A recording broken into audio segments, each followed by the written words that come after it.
And we are live. It's the Revved Up 906 podcast, a Detroit Pistons podcast to be exact. And I'm Hudson. And I'm Ryan.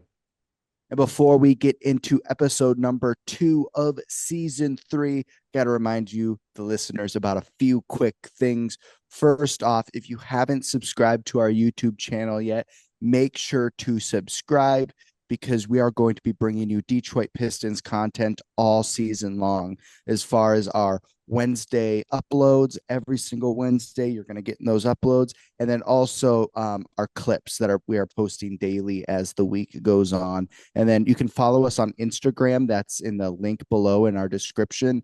On our Instagram, we're very interactive, try to ask debate questions, a lot of just posts trying to spread word about all and everything going on with the Detroit Pistons. So make sure to do that also. If you like today's episode, make sure to give us a thumbs up button. That's how YouTube algorithm pushes us out to more and more listeners. And we'd love that. And we'd appreciate you for that.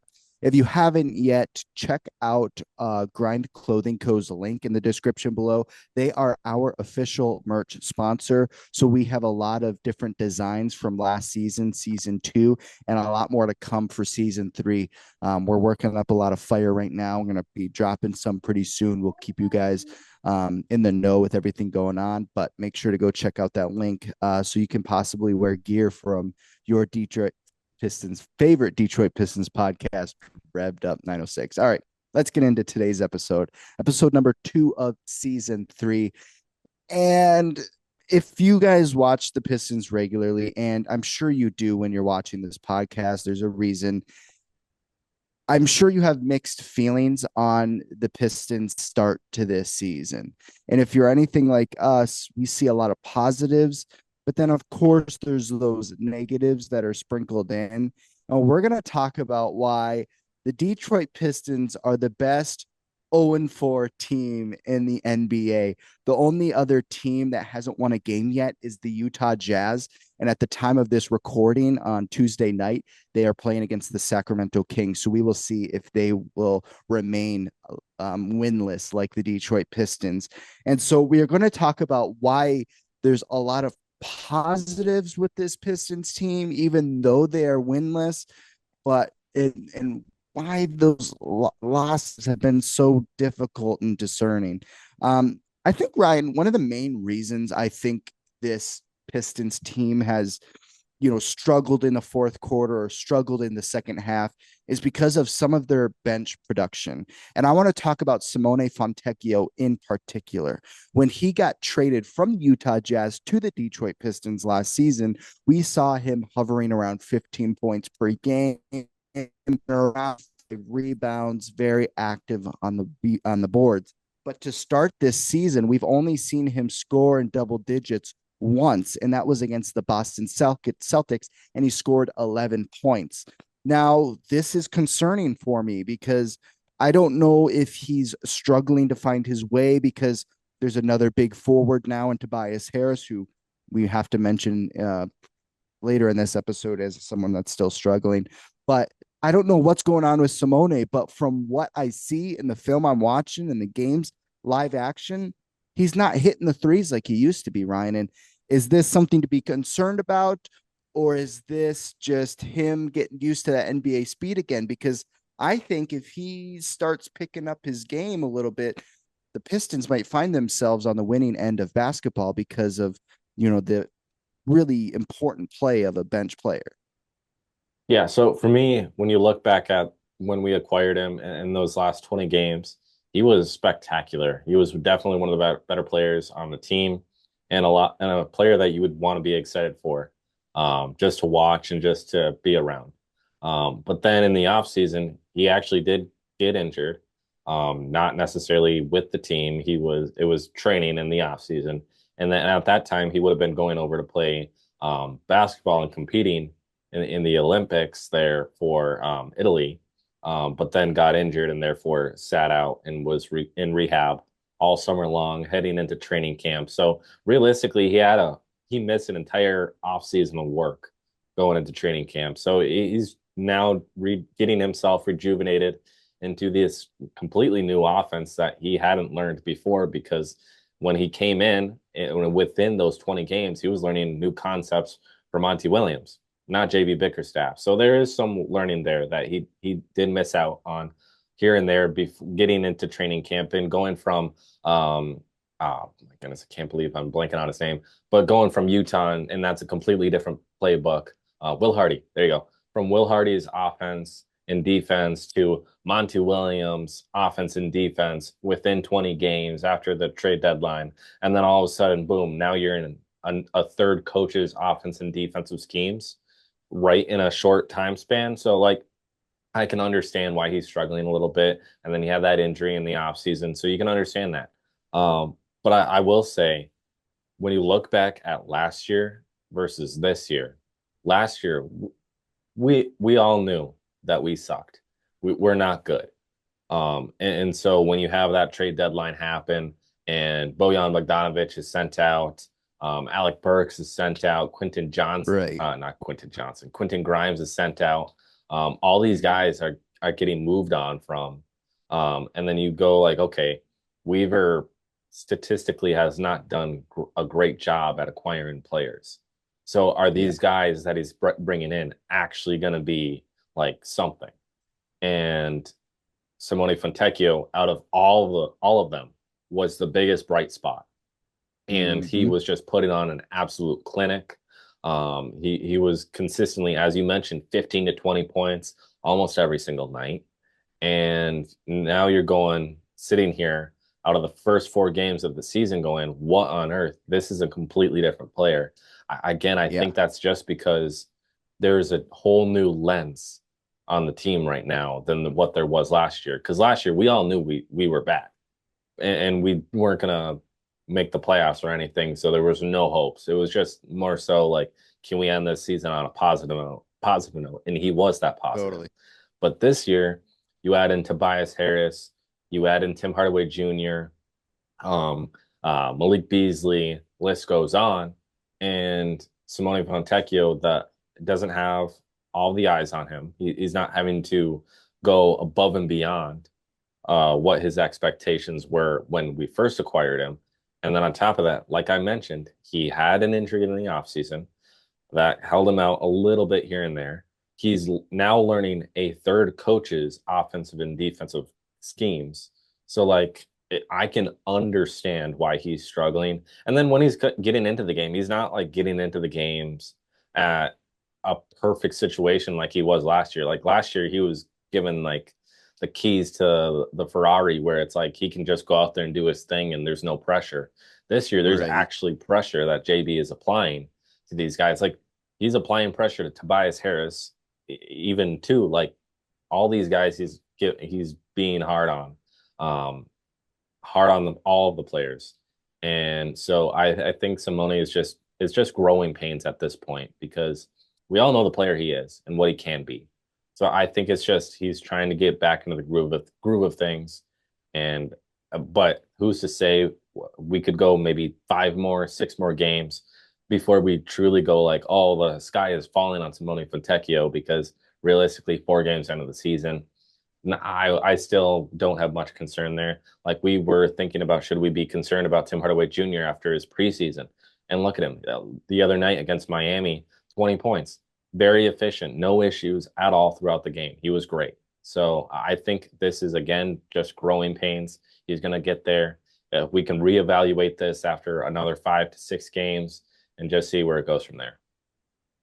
Well, and here's the thing about Simone is we know that he has the film of the past that he can make these buckets.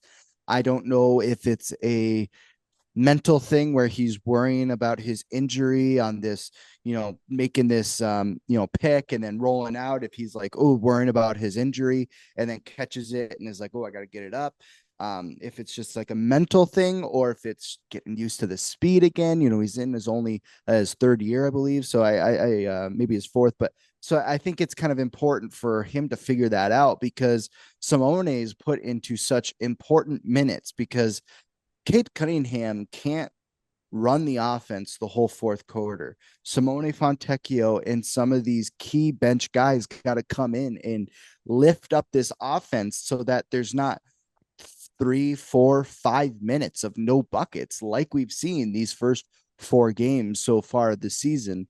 And I think that's why it's going to be interesting to see what happens Wednesday night in the next Pistons matchup. Something that I want to mention about Cade Cunningham, it's not that I am worried, it's just something to be mentioned when talking about these first 4 losses is we saw with Cade in the first game of the season against the Pacers only have 2 assists. And for most Pistons commentators, fans were like, he protected the ball, he did the right things, made these right passes, and we were very impressed. But then we see them fly out to Cleveland, play against the Cleveland Cavaliers, and he had 9 turnovers.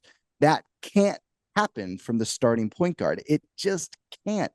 Like, it's okay if certain games you go, 6 for, I don't know, 12 or 6 for 17, whatever it is, shooting percentage. That's okay. Certain games, the ball isn't going to fall in the hoop. So if you're going to have those kind of games, you got to protect the ball. And that is so important for Cade when you're at the helm of this young Detroit Pistons team. Then we see them go in Boston, play against the Celtics. He had 7 turnovers. 7 turnovers. The next game, they play against the Miami Heat, the game we saw most recently, he had 5 turnovers. So we see him trying to learn that curve and try to get that curve a little bit better in his side. And we've seen Cade kind of talk about this in press conferences, address it, talk about how he knows what he's doing, he knows what's wrong, and he's trying to address it. But overall, it's something that, like, I don't know if he has to give Jaden Ivey the ball more, bring that up, let him bring it up the court, let him work the offense for a couple extra possessions rather than, Cade just, keep grinding every play.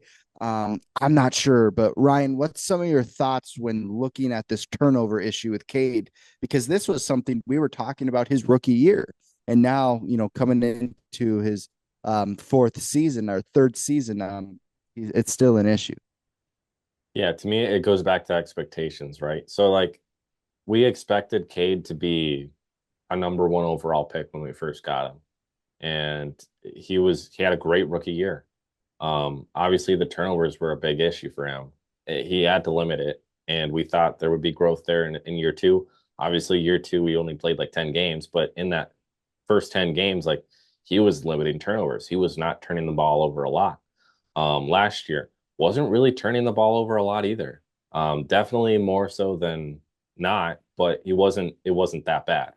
This year, within the first 4 games, it's pretty bad.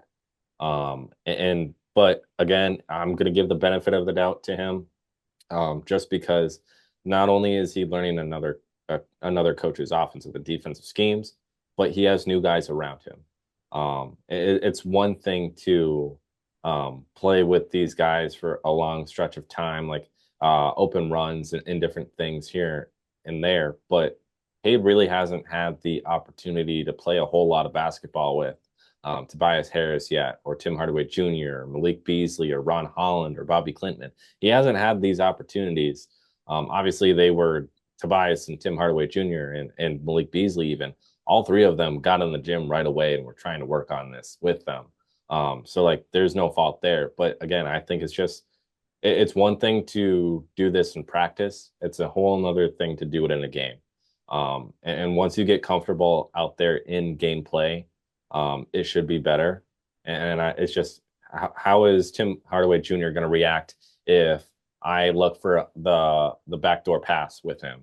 Or how is Tobias going to react if I try and give him the ball off of a pick and roll? Like, all these little things. And then it's like, is Malik Beasley going to be in the corner if I go out and drive to the rim right now? Is he going to be there for a kick out if I need help? Just all these little things that it probably is.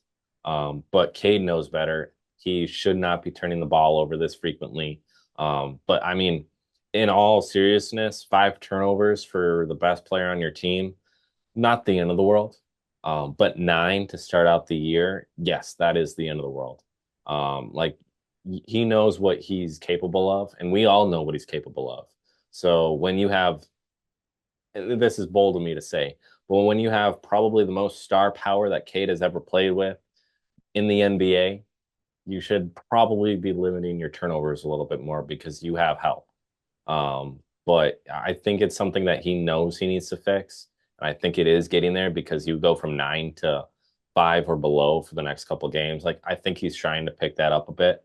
But I don't want to give the benefit of the doubt too much to him or like Simone Fontecchio as an example. But I really just think there's a lot of variables playing into this.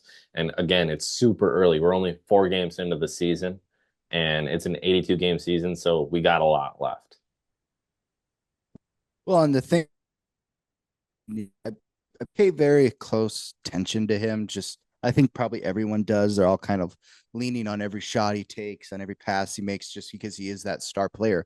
But really, a lot of the turnovers that we see during the games are these um, one end of the court of the offensive side to the other and trying to find, he's at the 3 point corner line and he's trying to get it to the other side. It's these like just kind of wild passes of, yeah, maybe they're open when you see them, but you're kind of far away that the defender is going to get in the way between that time. But then also there's so many positives to this 0-4 Pistons team, and that's why we want to talk about how they may just be the best 0-4 team in the NBA. And that's because Cade has been playing well. He hasn't scored under 20, I think 3 points all, these first 4 games. He's had some big games, making big shots.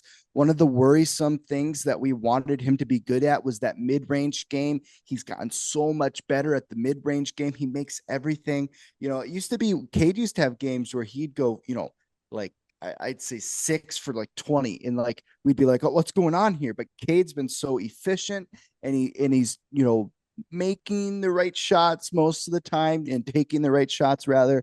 We know that being the best player on the team, that you kind of have to put up shots that you don't always want to take, but you kind of do just for the efficiency wise. But I think Cade's really risen to the occasion this season, and even though he's had these turnover issues, I think he's a smart enough player that he's going to be a guy that figures it out and works with JB on dealing with a management load issue that Cade just kind of has the ball in his hands too much. There's a stat against the Pacers game right away how the Pistons had 95 points at the time, and Cade was involved, whether it was an assist, a point, or a pass to the player, not necessarily assist, to like 63 of those points. That's a crazy stat. And I think that just shows the involvement he has on this young Pistons team. Ryan, what are some of your thoughts, or maybe a player that kind of stands out to you, like a Malik Beasley or a Ron Holland? What are some of the names that have stuck out to you as far as just great play early in the season? So for me, it's got to be, well, Malik Beasley is on that list for sure. Obviously, he struggled against the Heat. But Yeah. Malik Beasley, Tim Hardaway Jr., Ron Holland, those three in particular. I'll actually throw Ivy in that same mix too. Oh Obviously, yeah, Cade, dude. as we said, Cade's been great, but Ivy's on another level, a level that we haven't seen out of him quite yet. Obviously, he's shown flashes from time to time, but right now he's doing it like extremely consistent. He's hovering at least 18 points a night. He's not just scoring, he's also defending. He's doing like this and that and the other thing. He's going off, really. And the craziest thing is like we know he can do even more than what he's doing right now. And where he's at right now is Oh yeah. better than what he was at last year. And we thought last year there was improvement even. So where he's at right now is solid. Tim Hardaway Jr. is like the 20-point game against the Heat the other night. Like that's fantastic. We were very worried about him with his shooting slump per se with preseason. Um, and just like, did he really fall off a cliff from coming from Dallas where he didn't really play a whole lot in their playoff run there? What really happened as to why he got minutes cut back? I really just think it just Jason Kidd, historically speaking, runs an 8-man rotation. And if it really all depends on what the lineup is, who you're matching up against each night out there. And that's how he's going to set his lineup. It has nothing to do with, oh, is Tim Hardaway Jr. Um, a bum now? Like, that's not the case. It just happened to be like, okay, I can get a mismatch here. So I'm going to put, like, I don't know, Dwight Powell in rather than Tim Hardaway Jr. And I know that's a 5 compared to a 3, but the point remains J Kidd doesn't have a set, okay, here's my big man, here's my 4-3-2-1. He's going to play a lot of guys in different spots to get different looks. So to me, it was more so like Tim Hardaway Jr. just didn't fit what Kidd was trying to do that night, and that's why he kind of fell out a little bit. So he's not a bad player at all. And tonight, not tonight, but last night was evident with the Heat game. But he's been great for us so far. Malik Beasley the other night, just his catch and shoot ability is pretty darn good. Now, again, against the Heat, atrocious. Like one of the worst shooting games I have ever seen out of him. But that being said, what he's been able to do to help Cade out, to help Ivy out, to help the whole offense out has been spectacular. And it's not like he's just shooting a wide open three. These are catch and shoot, hand in the face, like he's nailing these shots. Ron Holland has been fantastic from at least my perspective, just in regards to he's doing every little thing he possibly can. He looks mature beyond his years. He is not afraid to pick a fight. We saw that against the Phoenix Suns and Damian Lee.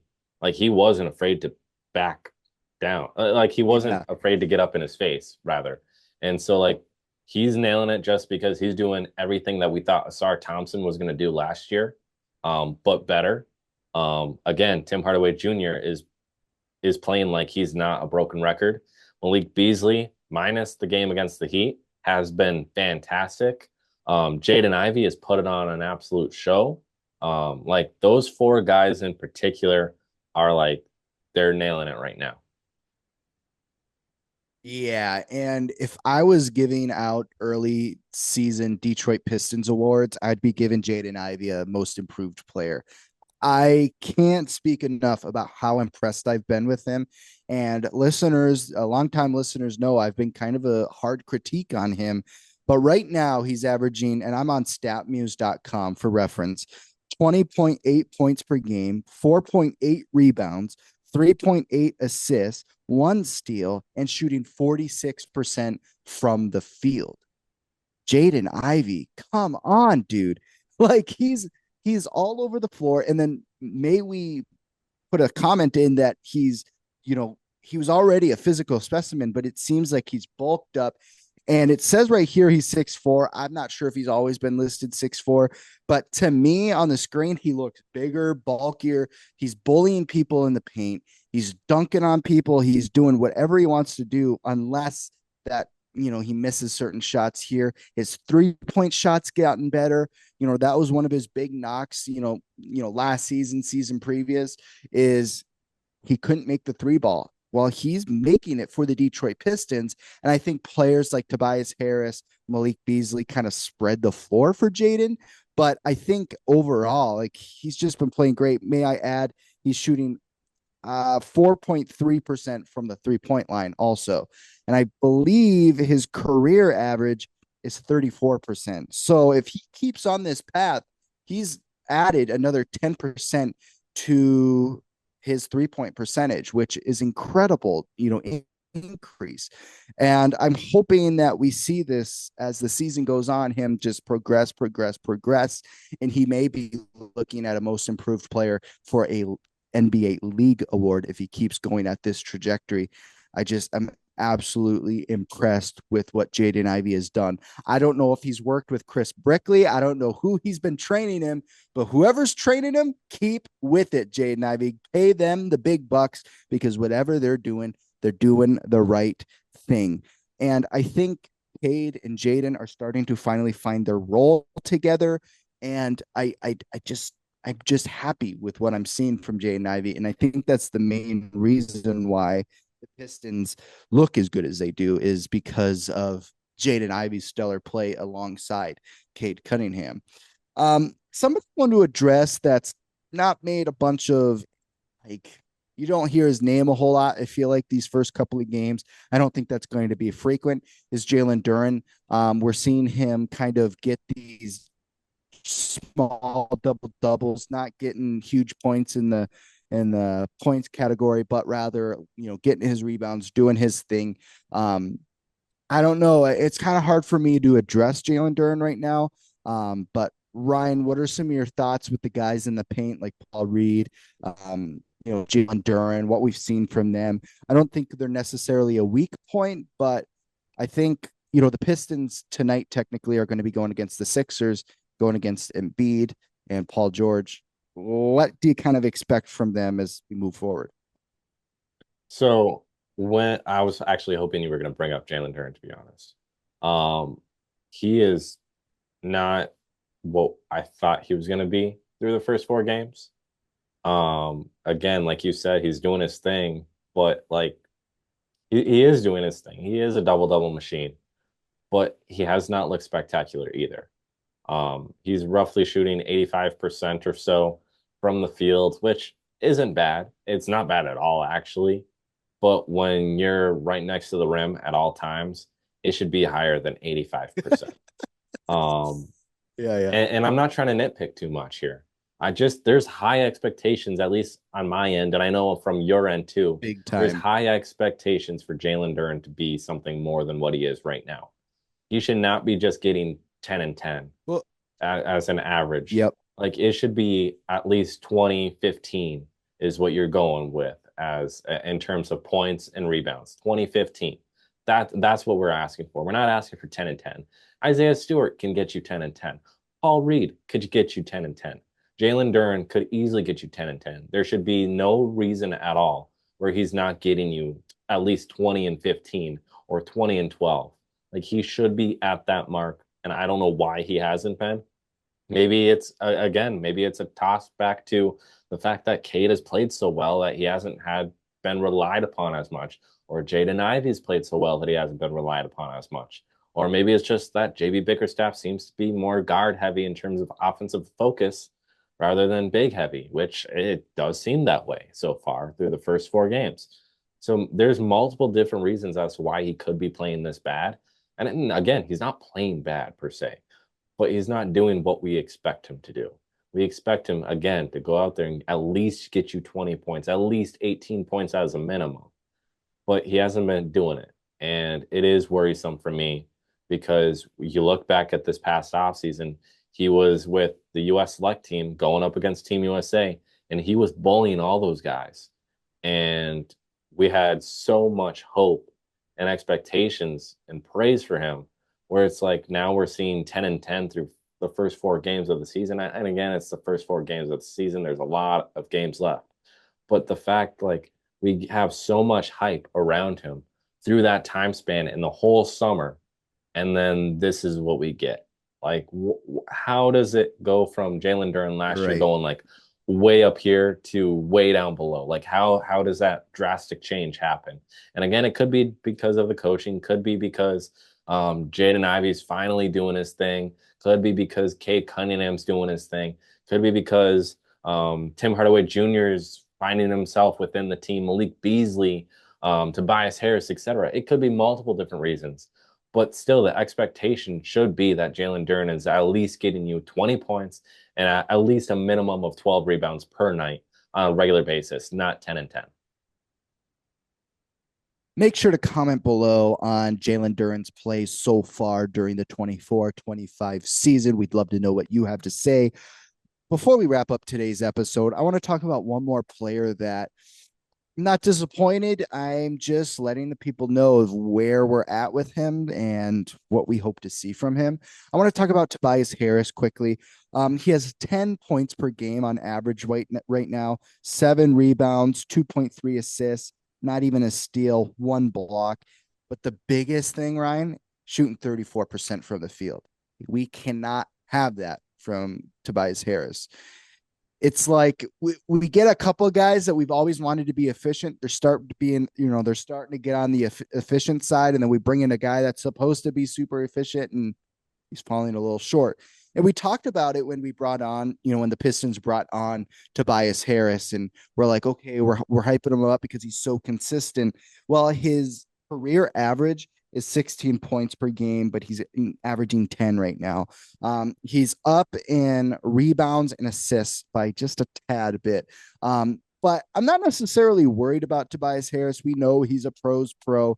He knows how to get through the ebbs and flows of an NBA season, but I do think he's a factor on. Oh, and we also have to mention 17% from the 3-point line. So I mean, when we're getting in the depths of this fourth quarter against these hard Eastern Conference teams, may I add that the Eastern Conference is in a golden year for great teams. It seems like every Eastern Conference team is just like stepped up another level. And I think we're finding ourselves struggle against some of these Eastern teams that we think we should beat, just talent wise, and going through the whole game, competing, and then we lose it in the fourth quarter because players like Tobias Harris is so inefficient in shooting his three ball to kind of try to close out these games in the final minutes. Ryan, when looking and talking about some of these statistics about Tobias Harris, where's your head at? What do you kind of suspect for him, especially going up against the 76ers, his former team? Yeah, he has struggled. Again, there's not a lot of worry because, as he mentioned, he's a pro's pro. He's a vet. He's been at this for what, 12 years now. Like he's pretty darn good at his job. But again, shooting 34% from the field is the lowest of his career. The lowest before that, prior to this season, was 45%, just for reference. So that's a big dip. His 3-point percentage, he again, like you said, 17% from three is atrocious. For his career, he had been like 35% at least. So that's a big drop again. Turnovers. He is averaging the most turnovers he has ever had in a single season in his career. Granted, again, it's 4 games, but still the point remains he's averaging 2 turnovers a game right now, which that's abnormal for Tobias Harris. He does not turn the ball over a lot.